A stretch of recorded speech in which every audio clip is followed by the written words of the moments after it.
The story of Prophet Elijah is one of dramatic encounters, powerful miracles, and unwavering commitment to God amidst great opposition. Elijah, whose name means, "My God is Yahweh," is considered one of the greatest prophets in Israel's history. His life and ministry are primarily recorded in the books of 1 and 2 Kings. During the 9th century BC, the northern kingdom of Israel faced deep spiritual and political crises. This period was marked by significant moral decline and social instability. King Ahab, who reigned from approximately 874 to 853 BC, played a pivotal role in the nation's downward spiral. Although known for military prowess and political alliances, Ahab's legacy was overshadowed by his alliance with Queen Jezebel, a Phoenician princess and devoted worshipper of Baal. This union was more than a political strategy. It symbolized the blending of Israelite and Canaanite religious practices. Jezebel's influence on Ahab and Israel was profound. She was not content with merely introducing Baal worship.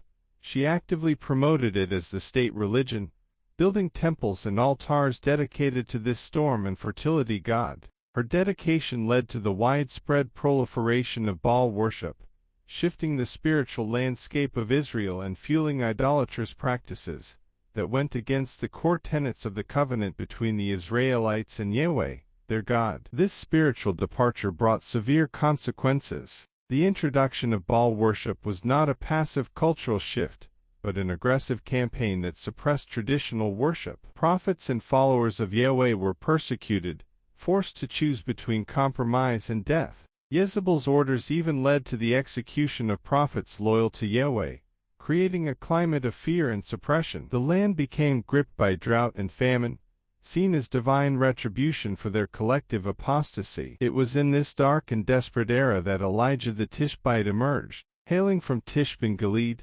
Elijah's sudden appearance in the narrative was as striking as his character. He was a man of fervent faith, dressed in simple, rugged attire, reflecting his ascetic lifestyle. His mission was not only to challenge the royal power, but to call the people of Israel back to their true God. Elijah's name itself, meaning, "My God is Yahweh," became a rallying cry in the spiritual battle that ensued. Elijah's story is set against the backdrop of Ahab's opulent court in Samaria, juxtaposed with the barren wilderness, where he often took refuge. The dramatic showdown on Mount Carmel, one of the pivotal moments of his ministry, highlighted the stark contrast between the prophets of Baal, who performed elaborate rituals, and Elijah's solitary, simple prayer to Yahweh. This confrontation underscored the question that permeated Israel's conscience: who is the true God? The tension of this era was not just religious but had social and economic dimensions as well.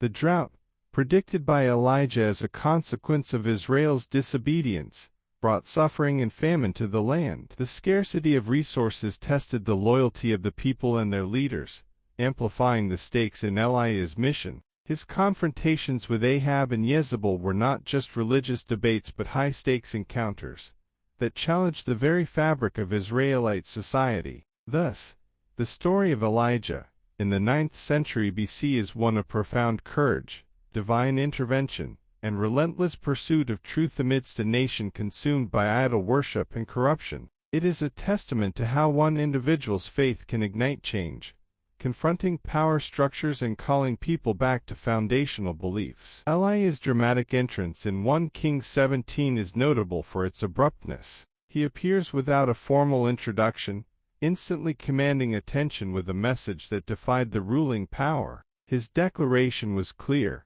concise, and formidable: "As the Lord, the God of Israel, lives, whom I serve, there will be neither dew nor rain in the next few years except at my word." This pronouncement struck at the heart of Israel's beliefs. Under King Ahab and Queen Jezebel, the drought was more than just a punishment.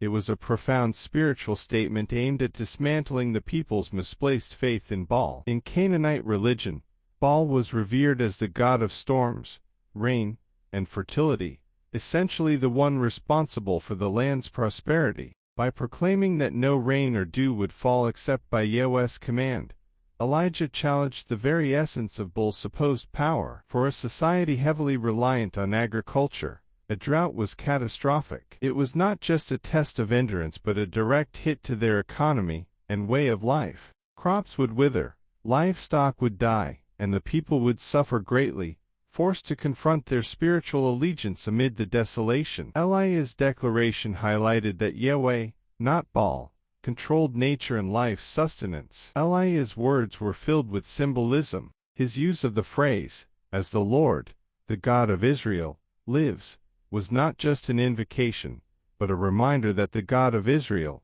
was alive, powerful, and active, in stark contrast to the lifeless idols many had turned to. The phrase also underscored Elijah's personal commitment to serving this living God, emphasizing that his bold declaration came from a place of unyielding faith. Immediately following this momentous statement, Elijah's fate was intertwined with the people he sought to lead back to Yahweh. God directed him to flee eastward and hide by the brook Crith, near the Jordan River. There, amidst the desolate wilderness, he was miraculously sustained by ravens, who brought him bread and meat, and he drank from the brook. This period of solitude and divine provision was significant for Elijah. It demonstrated God's care for his prophet, and foreshadowed his continued power to provide, even during the severe drought. This supernatural provision also reinforced the theme of Yahweh's supremacy over nature. While the rest of Israel languished under the dry skies, Elijah's needs were met in the most improbable ways. The ravens, considered unclean animals by Jewish standards, were used as unlikely messengers of God's sustenance. This detail symbolized that Yahweh could command any part of creation, even elements considered impure or outside the norm, to accomplish his will. As the drought stretched on, Elijah's actions were a reminder to both Ahab and the Israelites that their turning to Baal was not just an error in judgment but a spiritual betrayal. It set the stage for a growing sense of anticipation. The silence of Baal, despite the people's desperate prayers, became deafening as the months dragged on without rain. This silence underscored the impotency of the false god, and prepared the way for the pivotal confrontation to come. Elijah's initial appearance marked the beginning of a significant journey, a series of divine encounters and acts that would define him as one of the greatest prophets in Israel's history. His challenge to Baal's dominion over rain was just the first act in a story that would unfold dramatically, leading to public contests, miraculous events, and powerful declarations meant to draw Israel back to their one true God. Elijah's journey during the drought is a powerful narrative of faith, divine provision, and miraculous interventions that underscore God's unmatched authority and care for his people. After announcing the drought, God directed Elijah to seek refuge at the brook Crith, a secluded location east of the Jordan River. This period of isolation was not only for Elijah's safety, but also a time for God to demonstrate his sustaining power. In a land suffering under a relentless lack of rain, Elijah was sustained in an extraordinary way. Ravens, often seen as unclean and unlikely sources of provision, brought him bread and meat twice a day. This unusual means of sustenance highlighted that God's resources are limitless, and that he can use any part of his creation to provide for those who serve him. As time passed and the drought continued, the brook eventually dried up. This could have been a moment of crisis, but it was instead a transition point, where God's next plan for Elijah unfolded. God instructed him to travel to Zarephath, a town in the heart of Sidonian territory, ironically, the homeland of Jezebel and a stronghold of Baal worship. This directive was profound. It was in this unlikely place that God would showcase his supremacy, even in foreign lands considered under Baal's influence. In Zarephath, Elijah encountered a widow gathering sticks. She was at the brink of destitution, preparing a final meal for herself and her son with the last bit of flour and oil she had. When Elijah asked her for a piece of bread, she revealed her dire situation. Yet, Elijah's response was bold.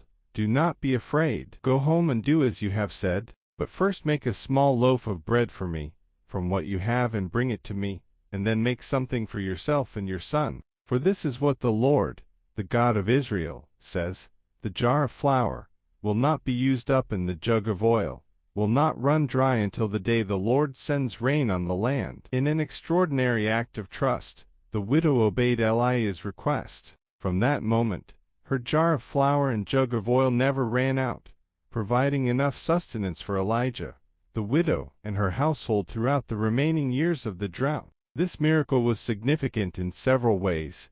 It demonstrated God's provision not only for his prophet, but also for those who displayed faith, even in the most desperate circumstances. It also served as a reminder that Yahweh's power was not confined to Israel alone but extended even into lands that worshipped other gods. However, the widow's faith would be tested further. Her son fell ill and eventually died, sending her into despair. She questioned Elijah, expressing her anguish and the fear that his presence had somehow brought divine judgment upon her. In response, Elijah acted with deep compassion and faith. He took the child to an upper room, laid him on the bed, and cried out to God, "Lord my God, have you brought tragedy even on this widow I am staying with, by causing her son to die?" Elijah then stretched himself over the child 3 times and pleaded, "Lord my God, let this boy's life return to him." God heard Elijah's prayer, and the boy's life returned.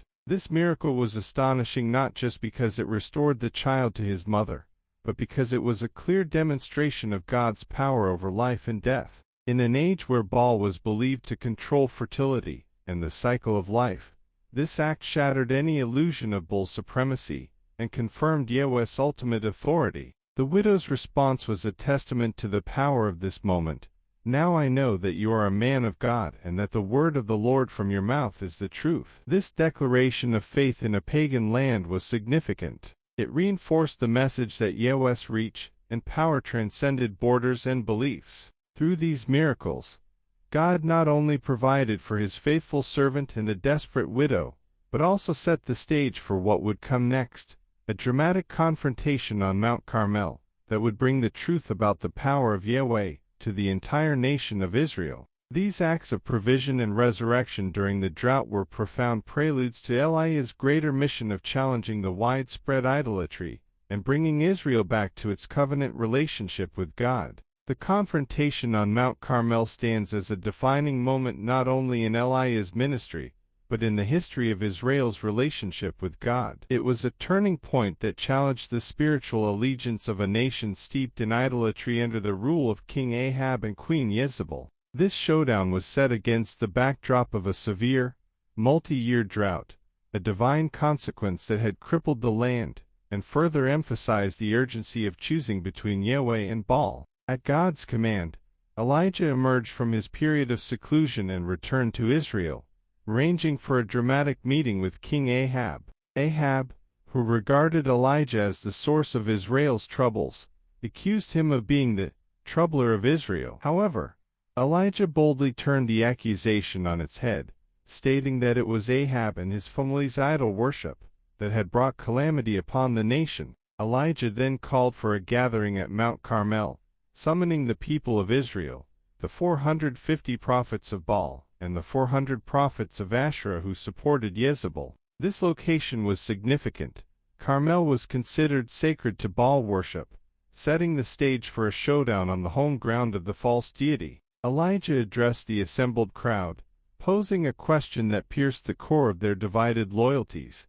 "How long will you waver between 2 opinions? If the Lord is God, follow him, but if Baal is God, follow him." The people remained silent, caught in their indecision. Elijah proposed a contest to reveal the true God.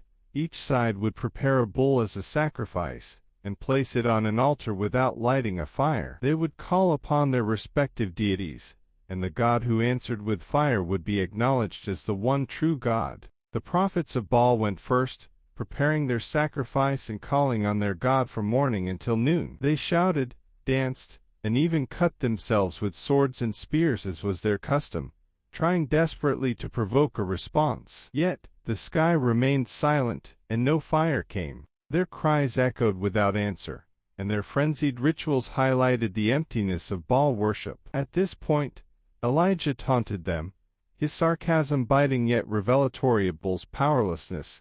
"Shout louder. Surely he is a god. Perhaps he is deep in thought, or busy, or traveling. Maybe he is sleeping and must be awakened." The futile spectacle of the prophets continued until the time for the evening sacrifice. Then, Elijah stepped forward. He called the people close, and began to rebuild an altar that had once been dedicated to Yahweh but had fallen into disrepair, symbolizing Israel's broken relationship with God. He used 12 stones, one for each tribe of Israel, signifying their unity under Yahweh's covenant. He dug a trench around the altar, ranged the wood, and placed the bull on top. To ensure there was no possibility of deception, he instructed that the altar be drenched with water 3 times over, until water filled the trench surrounding it. With the altar saturated and impossible to ignite by natural means, Elijah prayed, "Lord, the God of Abraham, Isaac, and Israel, let it be known today that you are God in Israel and that I am your servant, and have done all these things at your command. Answer me, Lord, answer me, so these people will know that you, Lord, are God, and that you are turning their hearts back again." Immediately, fire fell from heaven with overwhelming force. It consumed the sacrifice, the wood, the stones, and even the water in the trench. The sheer intensity of the divine fire left no doubt about the power and presence of Yahweh. The people, witnessing this undeniable act of God's sovereignty, fell prostrate and cried out, "The Lord, He is God! The Lord, He is God!" The moment was one of collective revelation and conviction. Elijah seized the momentum to purge the land of the prophets of Baal, ordering them to be captured and brought down to the Kishon Valley, where they were executed. This act of judgment was not just punitive but a necessary step to cleanse Israel of the spiritual corruption that had led them astray. The confrontation on Mount Carmel was more than a spectacle. It was a powerful demonstration of divine supremacy that reoriented the nation's focus back to the one true God. It reasserted that Yahweh alone controlled the elements and held power over life and nature, decisively shattering the myth of Baal's dominion. This event rejuvenated faith among the Israelites and set the stage for the end of the drought, which soon followed when Elijah prayed, and rain finally returned to the parched land. The end of the drought marked a dramatic conclusion to Elijah's confrontation with the prophets of Baal and served as an undeniable testament to God's power over nature. Following the fiery display on Mount Carmel, where God consumed Elijah's sacrifice and proved his unmatched supremacy, the prophet turned his attention to the nation's dire need for rain. The prolonged drought, which had brought widespread suffering and famine, was now poised to end with an act of divine mercy. After the execution of the prophets of Baal, at the Kishon Valley, Elijah spoke to King Ahab with renewed confidence, "Go, eat and drink, for there is the sound of a heavy rain." This statement was remarkable, considering the sky above them was still clear, and no sign of rain had been seen for over 3 years. It was a bold declaration of faith that demonstrated Elijah's certainty in God's promise. Elijah then ascended to the top of Mount Carmel, a place that had just witnessed one of the most dramatic events in Israel's spiritual history, and he began to pray. Elijah's prayer was not casual but intense and persistent. He bowed low, with his face between his knees, a posture that reflected deep humility and earnestness. This was no ordinary prayer. It was a heartfelt intercession that called upon God to fulfill his promise of rain. Elijah's faith was paired with relentless expectation, and he instructed his servant to look toward the sea for any sign of clouds. The servant went and returned with a discouraging report. There was nothing. Yet Elijah did not waver. He sent his servant back 7 times, a number symbolic of completeness and divine fulfillment in Scripture. Each time, the servant returned with the same answer until the 7th time. On the final visit, the servant reported, "A cloud as small as a man's hand is rising from the sea." This seemingly insignificant cloud, barely visible on the horizon, was enough for Elijah to know that God's answer had begun to manifest. It was a small but powerful sign that set into motion the long-awaited change. Elijah immediately sent word to Ahab, "Hitch up your chariot and go down before the rain stops you." The skies began to shift dramatically. What started as a small cloud rapidly grew into a dark, tumultuous expanse, rolling over the parched land. The wind picked up, carrying with it the scent of rain, and soon the heavens opened, unleashing a powerful downpour. The rain came in torrents, soaking the ground, replenishing dry riverbeds, and reviving the life that had suffered through years of desolation. It was a moment of collective relief and awe as the entire nation witnessed the unmistakable return of rain, confirming that Yahweh, not Baal, was the true master of the elements. Meanwhile, Elijah, empowered by the Spirit of God, performed an extraordinary feat. He tucked his cloak into his belt and ran ahead of Ahab's chariot all the way to Jezreel, a distance that showcased both divine strength and urgency. This act symbolized Elijah's role as God's chosen prophet, leading and guiding the people back to truth. The end of the drought was not only a physical blessing but a spiritual one. It was a manifestation of God's grace following a period of judgment and correction. The rain signified the restoration of God's favor upon Israel and his willingness to renew the covenant relationship with his people. It served as a powerful reminder that God's mercy is as real as his justice, and that even after times of severe trial, he brings restoration and new beginnings. This event on Mount Carmel, and the rain that followed, solidified Elijah's legacy as a prophet through whom God displayed his authority and compassion. It was a call for the people to repent, forsake idols, and acknowledge Yahweh as the one true God. The storm that swept over the land was not just water. It was a cleansing force that washed away doubt, symbolizing a spiritual renewal and a turning point for Israel. The triumph on Mount Carmel should have been the moment of celebration and vindication for Elijah, but instead, it became the prelude to one of the darkest moments in his life. News of the execution of the 450 prophets of Baal reached Queen Jezebel, whose devotion to Baal worship was unyielding. Outraged, she sent a chilling message to Elijah: "May the gods deal with me, be it ever so severely, if by this time tomorrow I do not make your life like that of one of them." The threat was not empty.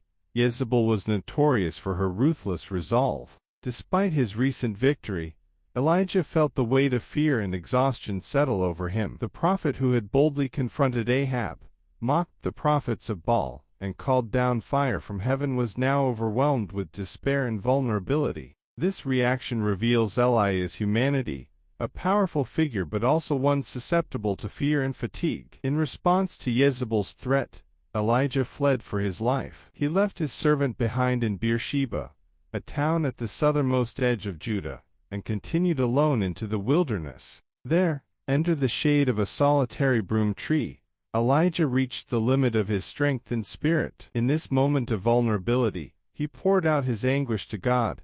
"I have had enough. Lord, take my life. I am no better than my ancestors." These words were more than just an expression of exhaustion.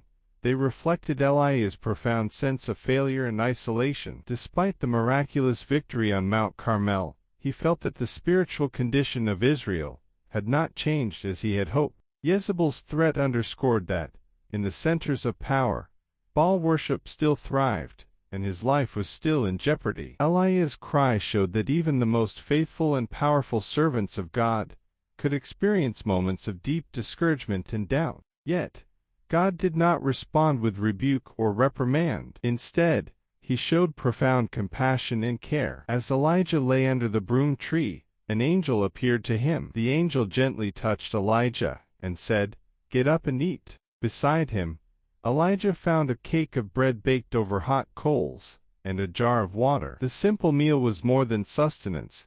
It was a reminder that God saw him, knew his struggle, and was present even in the depths of his despair. After eating and drinking, Elijah lay down again, still weary. But once more, the angel touched him and urged him to eat again, saying, "Get up and eat, for the journey is too much for you." Strengthened by this divine nourishment, Elijah embarked on a journey of 40 days and 40 nights. This number is significant throughout the Bible, symbolizing periods of testing and preparation. His destination was Mount Horeb, also known as Mount Sinai, the mountain of God. This was the sacred place where Moses had encountered God and received the 10 Commandments, and now it would be the place where Elijah would seek divine revelation and renewal. When Elijah arrived at Mount Horeb, he took refuge in a cave. God's voice came to him, asking, "What are you doing here, Elijah?" This question was not for God's benefit but for Elijah's,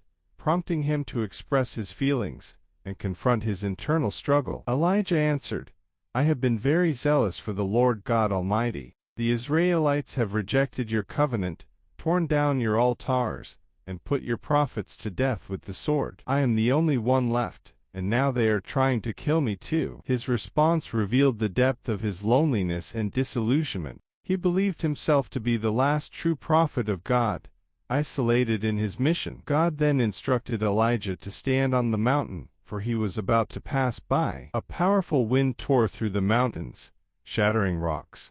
But God was not in the wind. Then, a mighty earthquake shook the ground, followed by a fire blazing fiercely. But God was not in the earthquake or the fire. Finally, after the tumult, there came a gentle whisper, a soft voice that cut through the chaos and reached Elijah's heart. It was in this still, small voice that God revealed his presence, emphasizing that his power is not only shown through grand and dramatic acts, but also through quiet, tender moments. God spoke to Elijah again, giving him a renewed sense of purpose. He instructed Elijah to anoint Hazael as king over Aram, Jehu as king over Israel, and Elisha, the son of Shaphat, as his prophetic successor. These instructions laid the groundwork for the future judgment of the house of Ahab and the continuation of God's plan for Israel. Moreover, God reassured Elijah that he was not alone.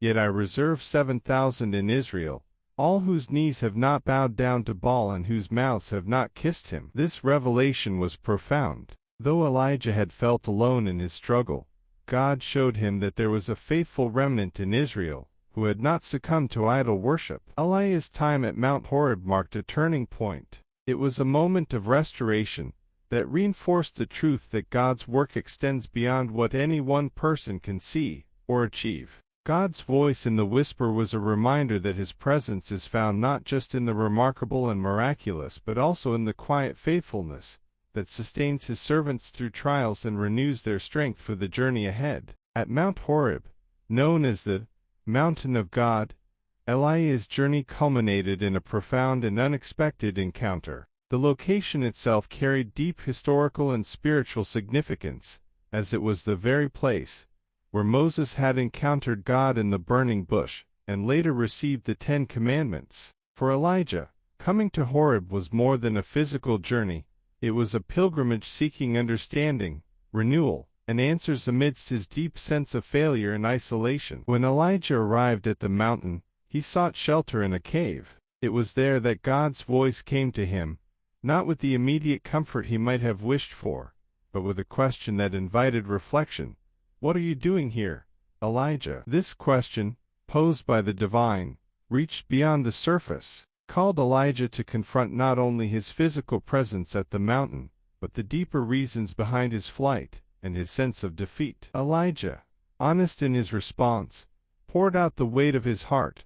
I have been very zealous for the Lord God Almighty. The Israelites have rejected your covenant, torn down your altars, and put your prophets to death with the sword. I am the only one left, and now they are trying to kill me too. Elijah's words revealed a mixture of passion, despair, and loneliness. He felt he had fought tirelessly for God, yet he believed his efforts had been in vain. The widespread rejection of the covenant and the rise of idolatry left him feeling as though he stood alone in a vast, spiritually barren landscape. Then, God instructed Elijah to stand on the mountain, for he would pass by. What followed was a sequence of powerful and dramatic natural phenomena. A great and powerful wind tore through the mountains, shattering rocks and demonstrating a force that could not be ignored. But God was not in the wind. After the wind came an earthquake, shaking the ground beneath Elijah's feet, and reverberating with the potential to break apart what was once secure. Yet God was not in the earthquake. Then came a fire, blazing and fierce, reminiscent of the fire that had consumed the sacrifice on Mount Carmel. But still, God was not in the fire. These manifestations were familiar symbols of God's might, forces through which he had often revealed himself to his people. However, Elijah's encounter with God that day was not meant to reaffirm the obvious power of the Almighty. Instead, it was meant to reveal something deeper and more intimate. After the fire, there was a gentle whisper, a sound so subtle it could have been overlooked. Yet it was in this quiet, barely perceptible moment that Elijah experienced the presence of God. This still, small voice conveyed that God's true nature and presence often go beyond the grandiose and the spectacular. He is equally found in the quiet, personal moments that sustain and guide his people. The whisper spoke to the exhausted and burdened heart of Elijah, reminding him that God's presence is constant, even when it is not accompanied by thunderous signs. Hearing the whisper, Elijah covered his face with his cloak and stepped out of the cave. Again, God's voice came, repeating the question, "What are you doing here, Elijah?" This repetition invited Elijah to delve deeper, to recognize that God's work was far from finished and that he was not alone in his mission. Elijah responded as he had before, sharing his despair and isolation. But this time, God's answer included both reassurance and a mission. God instructed Elijah to go back the way he came and carry out specific tasks that would shape Israel's future. He was to anoint Hazael as king over Aram, a move that would set in motion the geopolitical events that would bring judgment to Israel. He was to anoint Jehu, who would become king over Israel and would be instrumental in eradicating the influence of Ahab's house and Jezebel's legacy. Finally, Elijah was to anoint Elisha, son of Shaphat, as his prophetic successor. This final command held particular significance, as it signified that Elijah's work would continue beyond his own lifetime. Elisha would not only assist him but would carry on the mission, showing that God's plan was greater than any one person's efforts. The most heartening revelation came when God told Elijah, "Yet I reserve 7,000 in Israel, all whose knees have not bowed down to Baal and whose mouths have not kissed him." This statement shattered Elijah's belief that he was alone. It revealed that amidst the widespread idolatry and rebellion, a faithful remnant still existed, thousands, who had remained true to Yahweh despite the pressures and persecution. This was a powerful reminder that God's work is often hidden from view, and even when things appear bleak, His purposes continue in ways unseen. With these instructions and reassurances, Elijah was renewed and equipped to move forward. The journey from despair under the broom tree to encountering God on Mount Horeb and receiving new direction highlighted a profound truth. God does not abandon His servants, even in their darkest hours. Instead, He meets them where they are, whispers hope into their weariness, and sets them back on the path with renewed purpose, and the knowledge that they are never truly alone. This encounter with God's gentle presence reinforced that His strength is found not only in displays of power but in the enduring support He provides to those who seek Him, restoring their spirit and guiding them toward the fulfillment of His greater plan. After receiving renewed purpose and direction from God at Mount Horeb, Elijah embarked on his journey back to Israel with clear instructions for the future. One of the most pivotal tasks God assigned him was to anoint Elisha, son of Shaphat, as his prophetic successor. This event would signify not only a continuation of Elijah's mission, but also the beginning of a new chapter for the prophetic movement in Israel. Elijah's search led him to the fields of Abel Mahalah, where he found Elisha engaged in the ordinary but backbreaking work of plowing the land. Elisha was not alone. He was using 12 yoke of oxen, a sign that he came from a family of considerable wealth and resources. This detail underscores that Elisha's calling came at a significant personal cost. He would be leaving behind stability, family, and the comforts of a prosperous life. As Elijah approached, he made a silent yet powerful gesture. He took off his cloak, or mantle, and placed it over Elisha's shoulders. This cloak was more than just a piece of clothing. It was a symbol of prophetic authority and divine calling. By placing it on Elisha, Elijah was signaling that God had chosen Elisha to succeed him as prophet. The act was both an invitation and a challenge, indicating that Elisha was now marked for a life dedicated to serving God and leading his people. Elisha's response was immediate and decisive. He understood the significance of the gesture and the weight of the calling. However, before fully committing, he ran after Elijah and made a heartfelt request. "Let me kiss my father and mother goodbye," he said, "and then I will come with you." Elijah's reply was simple yet profound. "Go back. What have I done to you?" This response, enigmatic at first glance, suggested that the choice to follow was ultimately Elisha's to make. Elijah was reminding him that the call was divine, and that his decision should be made freely, and with full awareness of its implications. Elisha returned to his family, but not to resume his old life. Instead, he took a radical step that demonstrated his unwavering commitment to his new calling. He slaughtered the oxen he had been using to plow the fields, and used the wooden plowing equipment to build a fire to cook their meat. This act was symbolic on multiple levels. It was a farewell to his former way of life, a public declaration of his decision, and an offering of gratitude to God. By doing this, Elisha ensured there was no turning back. He severed the ties to his past, signaling that he was all in for his new role as Eli's disciple and eventual successor. Elisha then set out to follow Elijah. From that day forward, he became his servant, a role that involved learning, observing, and assisting Elijah in his prophetic ministry. The years that followed were filled with opportunities for Elisha to witness firsthand the life of a prophet, the challenges of confronting kings, the isolation that came with defending God's truth, and the profound moments of divine intervention. Elisha's commitment to following Elijah was not passive.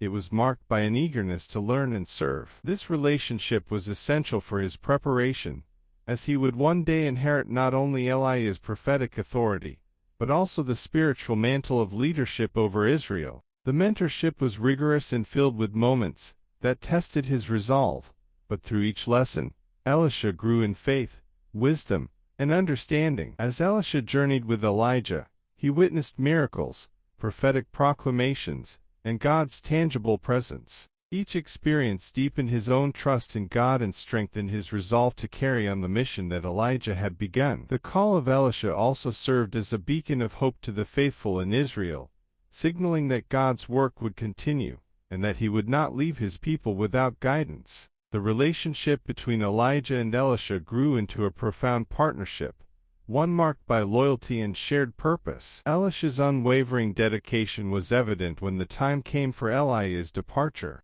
He refused to leave Eli's side, following him to Gilgal, Bethel, and Jericho, places steeped in historical and spiritual significance, demonstrating his commitment and the deep bond they shared. The call of Elisha was more than the beginning of a prophet's story.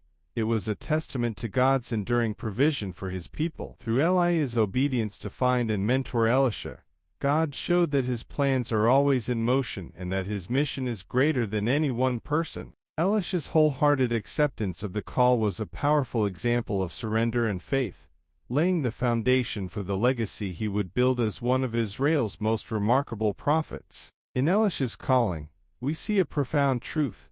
God often chooses those who are engaged in their everyday lives, seemingly far from the limelight, to undertake his work. The mantle passed from Elijah to Elisha represented more than just leadership.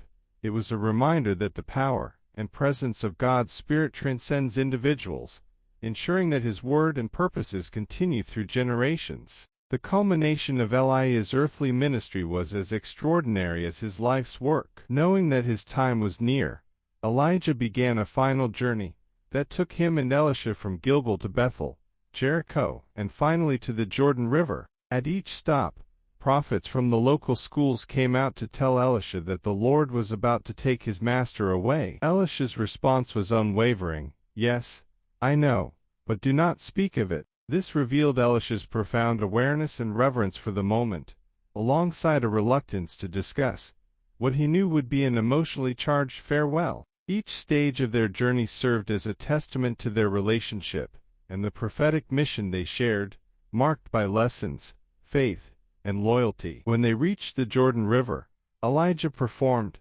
what would be his final miracle on earth. He took his cloak, the same cloak that symbolized prophetic authority and the call of God, and struck the water with it. The river miraculously parted, allowing both men to cross on dry ground. This act mirrored the mighty deeds of Moses and Joshua, reinforcing Eli's role as a leader through whom God displayed his power, and signifying that a momentous transition was about to occur. Once they crossed the river, Elijah turned to Elisha and asked, "Tell me, what can I do for you?"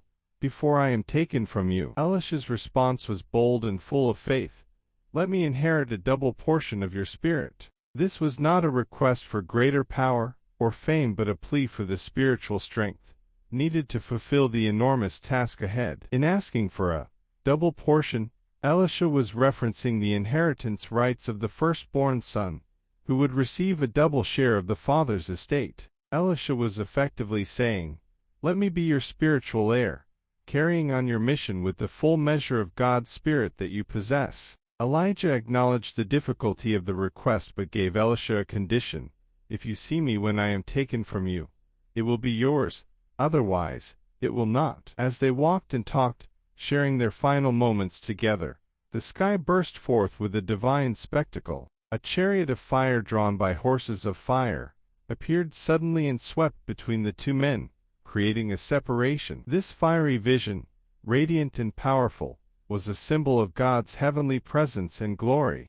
It signified that Eliah's departure was not an ordinary death, but an ascension ordained by God. In an instant, Elijah was taken up to heaven in a whirlwind. The scene was both awe-inspiring and overwhelming, showcasing God's sovereign power and Eliah's unique role as his prophet. This miraculous ascent was witnessed by only one person, Elisha. In that sacred moment, Elisha beheld the fulfillment of the condition Elijah had set, signifying that he would indeed inherit the prophetic mission and spirit of his mentor. Elisha, overwhelmed with emotion, cried out, "My father! My father, the chariots and horsemen of Israel!" This exclamation expressed Elisha's deep grief and recognition of Eliah's significance. By calling Elijah the chariots and horsemen of Israel, Elisha was acknowledging that Elijah had been the true strength and protector of the nation, not through military might, but through the power of God's word and presence.